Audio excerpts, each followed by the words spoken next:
Welcome everyone to another episode of From Donuts to Dinners, my journey from cop to chef.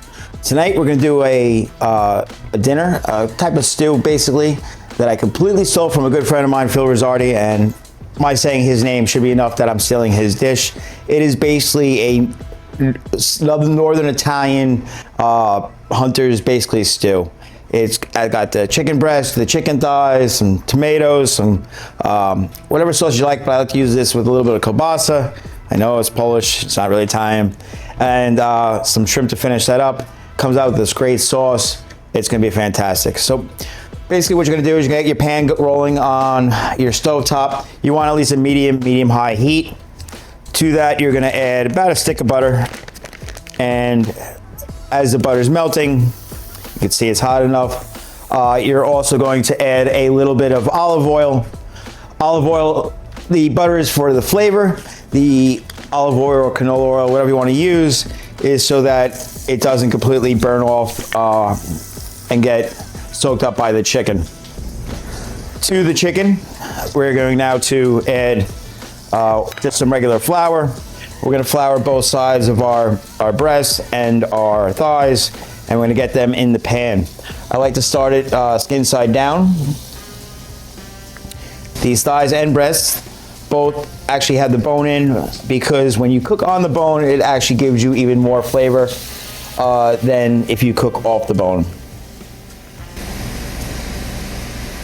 So we're just getting these floured and into our pan.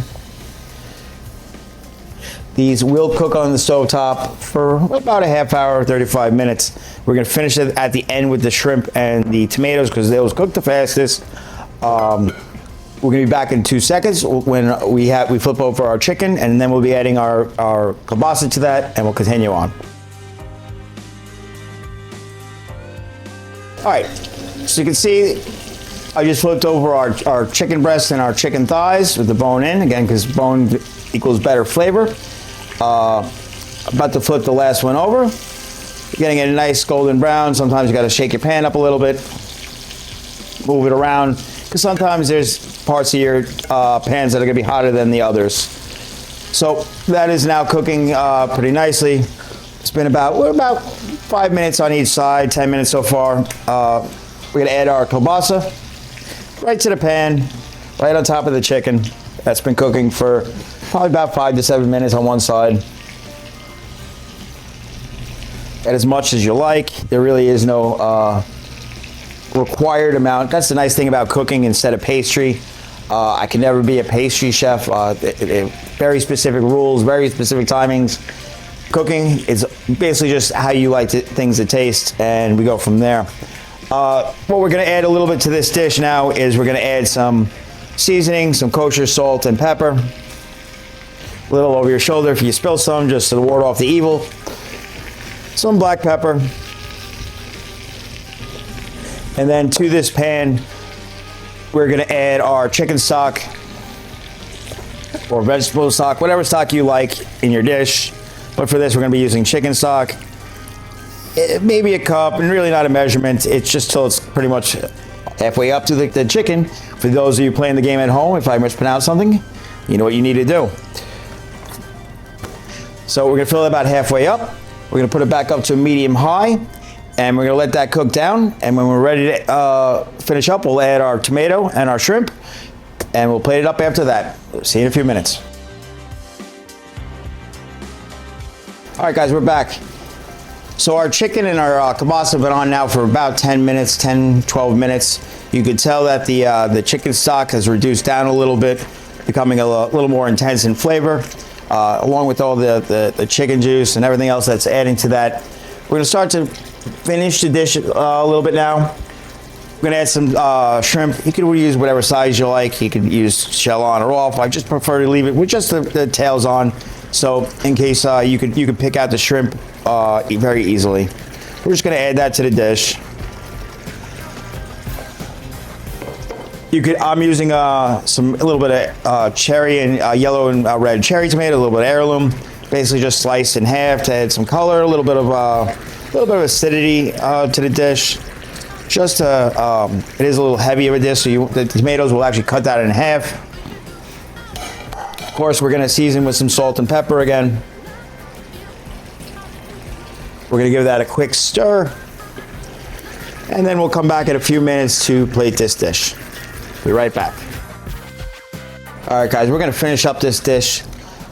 Basically our Northern Italian dish made, well, kindly given to us without his knowledge or consent by Mr. Phil Rizzardi. So saying his name one more time, so maybe it'll lessen the blow of me stealing one of his family's heirloom dishes. It's basically bone-in chicken breast and chicken thigh that was seared off. We had kielbasa to it, and some tomatoes and shrimp, some chicken stock, butter and flour, all mixed this great sauce. We're gonna basically plate this up. Now, this dish took about 10-15 minutes on the stove top. Always be in your own kitchens, be on the safe side, stick a thermometer in it to make sure your chicken is cooked all the way through. But I've been doing this quite a few years. You know the game. I said something wrong, do what you gotta do at home. But the chicken is completely cooked. It's been in here for about 20 minutes now, and it is perfect. So we're gonna just put in a couple pieces in, one breast and one thigh just for now. We're gonna put in some of our kielbasa in. We're gonna put some of our shrimp on top. And you see, we're just plating this up basically as we would any stew. If you want, you can serve this with white rice or brown rice. You could serve it with, boiled potatoes, mashed potatoes. Pretty much anything you want to serve this with is a perfect accompaniment. Very simple accompaniment is some toasted Italian bread, or made into like garlic bread. Just to give it a little bit of little more color. Basically, just shipping out some basil up. We're gonna add this to this dish just to give it a little more flair. And of course, we can't let this juice that's going inside this pot go to waste. So of course, we're just gonna spoon some over the top and to make it just that much more flavorful. So again, this is our chicken sausage and shrimp dish with some tomatoes and basil. And it's a great dish for any time of the year. Thank you very much, and I'll see you in the next episode.